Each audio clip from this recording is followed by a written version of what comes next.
Introducción a la vida angélica. Cartas a una soledad. Eugenie d'Ors, capítulo 22.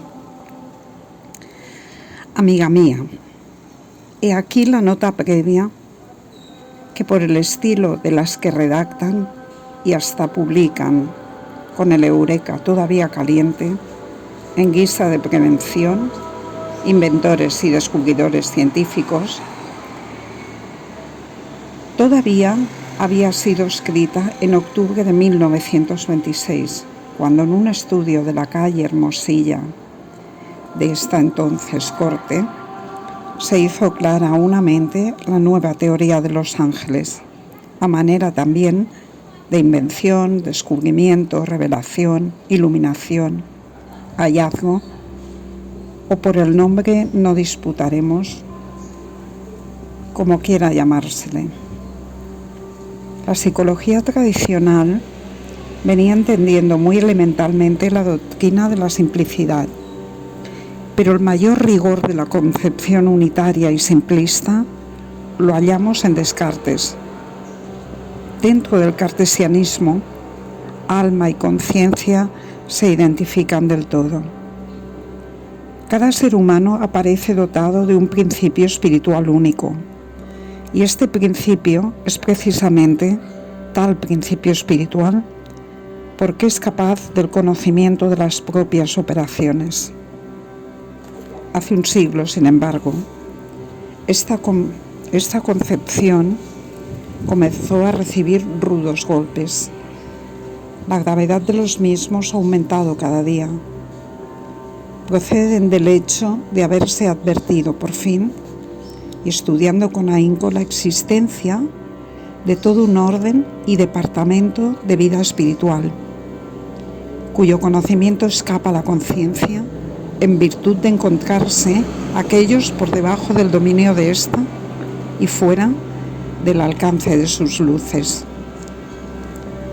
Toda psicología, toda filosofía moderna se caracterizan por la atención concedida a lo subconsciente. Por ella sabemos que una gran riqueza de disposiciones, energías, adquisiciones, reservas y actividades espirituales, lejos de estar sometida a la función unitaria de la conciencia, vive fuera de ella. Aunque posiblemente obediente a la llamada que hace en un momento dado, ascender a conscientes determinados elementos subconscientes, trayéndolos de la sombra o de la penumbra a la luz. La extensión e interés del contenido que este sótano espiritual han ido siendo progresivamente apreciados. En realidad, es dentro de él donde se desarrolla nuestra vida profunda, al lado de lo que se adivina de ella. Lo de la conciencia ha acabado por parecer cuantitativamente pobre y jerárquicamente superficial. Toda una literatura ha subrayado, traduciéndolo a juicio de valor, este descubrimiento filosófico y psicológico de lo subconsciente. Pero lo que todavía no se ha comprendido es que en el campo de la conciencia, limitado por abajo, podía y debía igualmente estarlo por arriba. Es decir, que si existen disposiciones, energías, adquisiciones, depósitos, actividades psíquicas que escapan a la luz de aquella en razón a una profundidad entrañable, pueden y deben existir otros que escapen igualmente a aquella en razón a unas extremas elevación y sutilidad. Dicho de otro modo, la psicología no ha tomado en cuenta hasta hoy el hecho de que si en la totalidad del espíritu debe incluirse lo subconsciente, hay igualmente que incluir de otro lado algo que pueda llamarte y llamarse sobreconsciente, algo que en cada vida individual recoge, acumula y transforma no aquellos elementos oscuros que acercan lo humano a lo bestial y representan la inmersión del hombre en la naturaleza, sino aquellos otros elementos demasiado luminosos y precisamente para que su presencia y compañía sean advertidas por el limitado instrumento de la conciencia y que significan al contrario la ascensión ya actual del espíritu hasta aquella región donde ya la naturaleza pierde su fuero, hasta la región de lo sobrenatural, que tratándose como se trata de existencias individualizadas, cabe dentro de una determinada terminología ya conocida, designada con el nombre de lo angélico. La subconsciencia se caracteriza sin duda por la impersonalidad. En este subterráneo del espíritu, el contorno, el organismo de lo individual no existe todavía. Digámoslo en una palabra, lo subconsciente es amorfo. Al revés, en lo sobreconsciente, la personalidad alcanza la pureza.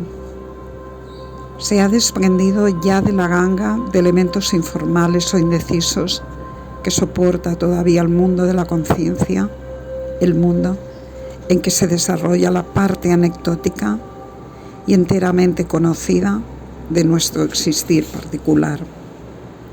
Lo sobreconsciente, por lo tanto, es arquetipo,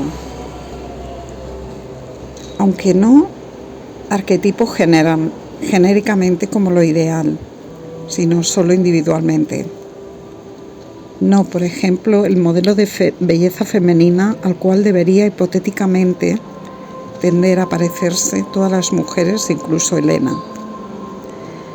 sino el tipo particular, perfectamente realizado y depurado de la belleza de Helena, al cual debe tender a parecerse en todo momento y manifestaciones Helena.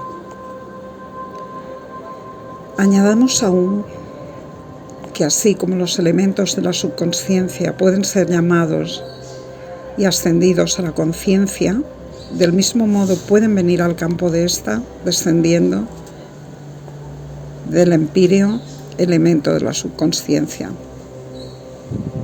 Los campos retrospectivos de la subconsciencia, conciencia y sobreconsciencia no son cerrados, y del mismo modo que la existencia anecdótica humana gana vigor hundiéndose en el lino de lo subconsciente, es decir, en la bestia que cada cual lleva en su fondo, del mismo modo gana dignidad basándose en el éter de lo sobreconsciente, es decir, del ángel que gobierna desde encima. Ni siquiera estas dos regiones extremadas son opuestas, y así determinados movimientos o pasiones del ser humano dilatan al intensificarlo el campo de su actividad central, extendiéndolo hacia arriba y hacia abajo. En la región de la personalidad, ya descendiendo al hombre hasta lo amorfo, ya elevándolo hasta lo arquetípico. Tal acontece, por ejemplo, con el amor, cuyo doble milagro de ascensión a lo angélico y descenso a la bestia ha sido sobradamente comentado por la ciencia y la poesía. A la antigua concepción unitaria y centralista de la existencia espiritual sustituirá, según los resultados de las dos aludidas adquisiciones, una concepción trina, sin perjuicio de ser también una, según el principio teológico o hegeliano bien conocido. Hay lugar aquí para repetir con una perfecta simetría el juego de preguntas y respuestas fijado por la catequesis y que se aplican ahora a dominio nuevo. ¿La subconsciencia es espíritu? Sí. ¿La conciencia es espíritu? Sí. ¿La sobreconsciencia es espíritu? Sí. Luego, ¿son tres espíritus? No, sino un solo espíritu verdadero. Pero es necesario recurrir a la consideración de esta trina y una existencia para formarnos cargo del fenómeno, mejor dicho, del complejo materia-fenómeno-númeno, de cualquier personalidad. Gracias, Eugenie Dors. Seguimos dándote voz. Esto es Sublime.